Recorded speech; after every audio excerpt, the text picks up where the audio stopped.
Just got home from a football game. I'm absolutely freezing. That's why I haven't made videos. But today is a really good one because Jake's ex-wife, Elizabeth, Beth, testified, and boy, is it a doozy. It is a doozy. So I'm gonna get these kids to bed, and I'm gonna make a couple tonight. Probably won't get them finished, but I'll at least make a couple before I have to go to bed. But I have to work early, so I need to get to bed soon. So hang out for a little bit. I'll be back. Hello, everybody. I'm back, and this is your week 6 recap. We are not going to do individual days because I have not done any for this week. So we are just going to do week 6 in a series of videos without dividing it up. This is my niece. Hi.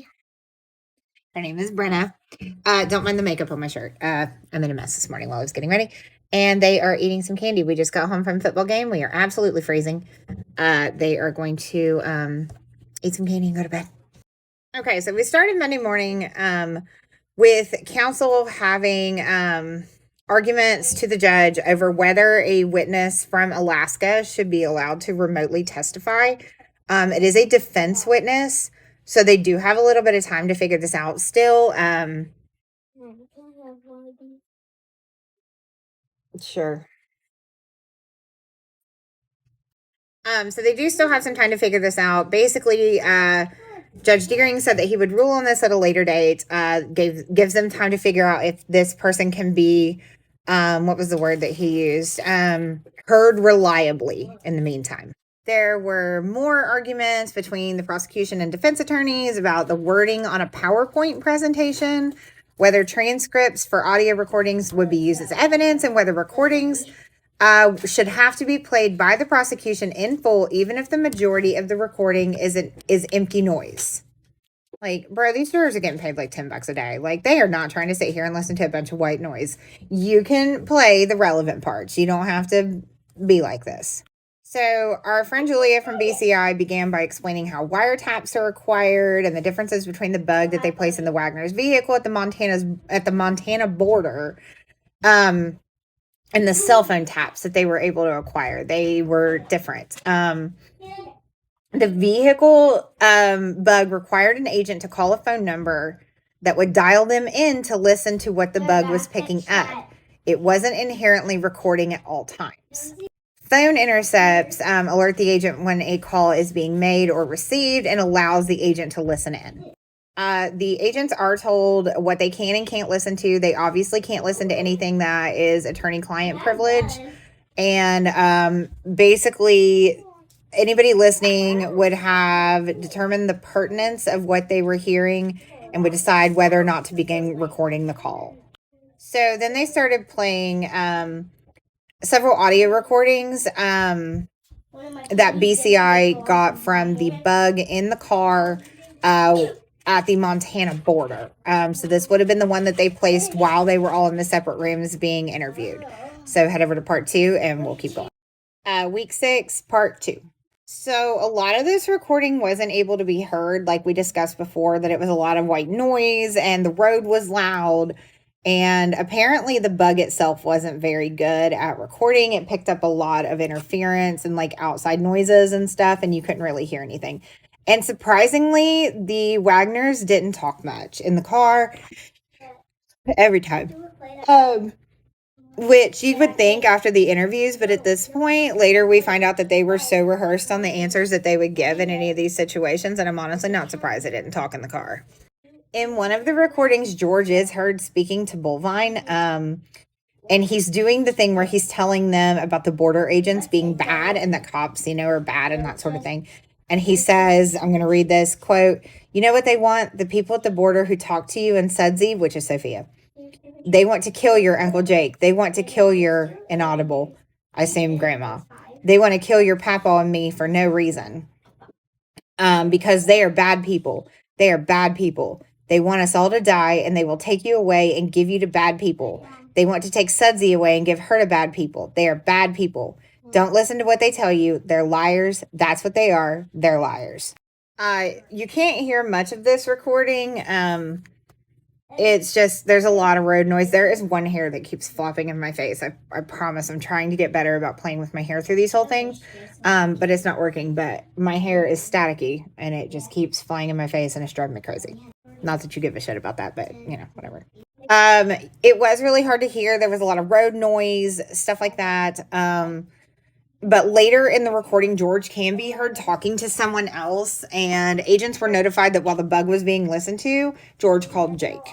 It also sounded as if he spoke to Angela, and he said, quote, "I'm bringing all hell with me," telling Angela to take care of Bullvine. George can also be heard speaking angrily about Tabby, his ex-wife, explaining that he believed she was at the border and tried to see Bullvine without his permission. They were traveling back from Alaska at this point, and I forget who was in what car. I think George and Billy were together, and then Jake, Angela, and the kids, I think. And Jake's wife would have been in here somewhere, probably with them. I don't know. I don't know where she would have been. Probably with Jake, but she testifies at the end of this week, and that is a fucking doozy. So George then showed his son pictures asking which people and agents had spoken to Bullvine, and he indicated that Bullvine reacted to one of them. And he can be heard shouting that his ex-wife will be going to jail because she broke their custody agreement, and seeing Bullvine without supervision or permission. Go to part 3. Week 6 recap, part 3. In the second recording, which would have been in the second vehicle with George and Billy, nope, they were not in the same vehicle. George called Billy, so there is a second recording. Scratch that. He called his dad. George called his father, Billy, because he found something in the car. Billy answered. He asks if his mother can Google HX Plus for him. George says, quote, "I found it in my truck and I don't know what it is." He described it as oblong with 3 wires coming out of the back of it. He said he found it in the top lining of his truck with the wires going into the dash. Billy searched for information on HX Plus and told his son that it seemed to be a part for a GPS. George said he thought maybe it was something for his stereo, and they hung up. Julia then showed the jury text messages between Jake Wagner and the man who purchased the Peterson Road property from them back in May of 2017. The man told Jake that BCI agents were on the property again, digging with bobcats and other machinery, and they'd been on the property several times since he bought it. Jake texts him back, tells him that he needs to tell BCI to have warrants, and if they don't, to sue them. But BCI agents have repeatedly testified that they had voluntary permission from the property owner to search this property, so they didn't need a search warrant. So the guy who texted them and told them that they were there was actually giving these agents permission to search it. George then calls Billy's phone and speaks to Angela to tell her about the text and the search happening back in Ohio. So obviously at this point, Billy and Angela were in a car, probably with the children, and then Jake and George, and I assume Beth was in that car with them, which is something because, never mind, we'll get into that. Angela asked multiple times in this recording, what barn are they digging behind? Neither Jake nor George knew what barn they were digging behind. Angela and George discussed the need for search warrants. George tells Jake to text the new homeowner about warrants. And then they played a second recording between George and Angela after Jake got more information via text from the property owner. The brothers tell Angela that the new owner receives a courtesy call from agents before they showed up, but that they didn't need a warrant for the searches. Angela again asked if they knew which barn agents were digging behind, and the brothers still didn't know. Like, what do you mean you still don't know? Ask what fucking barn it is. The third recording of a phone call between Billy and George discusses the searches. George said the new owner of the home wouldn't tell BCI to take a hike, and Billy said there was enough scrap metal on the property to keep the investigators busy. Head on over to part 4.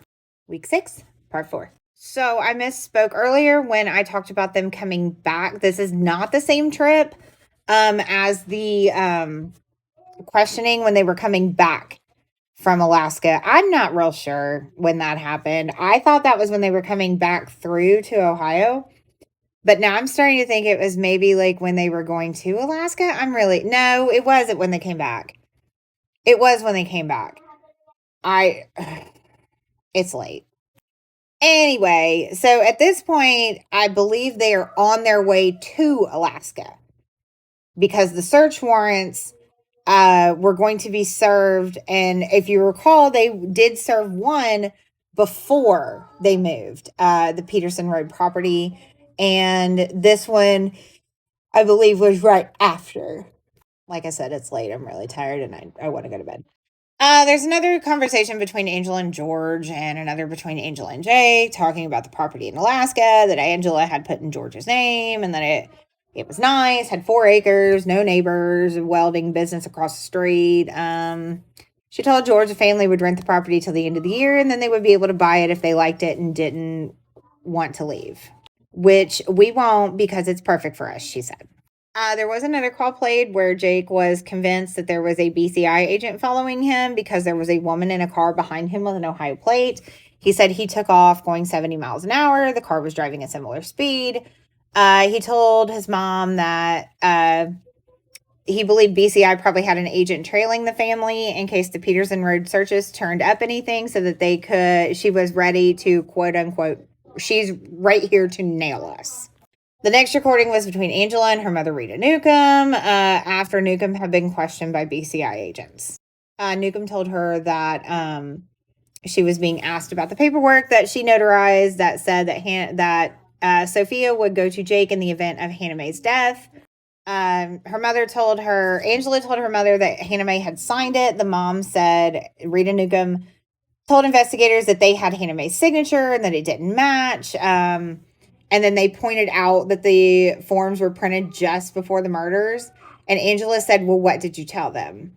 And Newcomb said that she told the investigators she didn't know when it was printed, but Hannah Mae was there and she signed it and that she had notarized it. Keep in mind that Rita Newcomb was originally charged with perjury for this, but it was dropped because her signature didn't match either. Her signature was forged on this document. On June 19th, 2017, Pike County Sheriff Charlie Reeder and Mike DeWine released a statement requesting information about them from the general public. And Angela called her mother again. So go to part 5. Week 6, part 5. It's going to be a few parts, guys. I'm sorry, but these recordings were kind of interesting. I'm maybe going to get through maybe half of it tonight, and then we'll do the other half tomorrow since we're on Saturday. And honestly, I might just get into Beth's videos because she was filmed. I might get into Beth's testimony on a day all on its own because there is a lot to unpack there. Anyway, so Angela got word that then Pike County Sheriff Charlie Reeder and then Attorney General Mike DeWine had released a press release requesting information about the Wagners, anybody who knew anything, gun sales, exchanges, vehicle sales, anything like that they had made with the family. So Angela called her mother again. She asked her mother to call the tip line and let them know that the Wagner family didn't commit the murders. And then she said that she should ask other family and friends to do the same. She also said that they should basically call the tip line and say that Leonard Manley, Dana Roden's father, just wanted the money he received after the murders because Chris Sr. used to pay his bills. Now, there is a whole sub theory that she was attempting to frame the Manleys, and honestly, I don't think that was her initial plan, but I think it presented itself and she took it. Because I don't think it's a coincidence that she bought them Papaw shoes for her kids, knowing damn well that Leonard Manley had the same shoes and had bought them earlier that year. You cannot tell me that is a fucking coincidence. You can't. Because if she was really going to go buy throwaway shoes for her son, they sell boots at Walmart. She would have bought them boots because if they wear boots, they're most comfortable in boots. Why would she have bought them Papaw shoes if not to help the theory of the Manleys? Because as she says, they're white trash, Mom. And okay, yeah, maybe they are, but so are you, bitch. So are you. So Angela went on to say that the family, meaning the Manleys, lived in trailers. They were dirty and poor and only looking to collect inheritance that the children of the victims would receive. And if they were able to get Sophia away from her, they'd get her inheritance too. I mean, you act like oh my God, this bitch out here acting like she lives on some like prestigious equestrian farm that it's just, bitch, have you been to Lexington? Have you? Have you been to Louisville? Nah. They ain't raising fucking miniature horses on top of a hill with fucking burnout trailers and houses that you collected insurance money on with fucking cheap ass barbed wire fence. Fuck you and your white trash. Sorry, I get real offensive. I get real offended about the trailer trash stuff. So go over to part 6. Okay, so after my rant about the trailer trash, we are going to stop here for tonight because everybody's tired and there's more recordings to go over and everything. So this is the end of the week 6 recap for today. We'll finish it up tomorrow.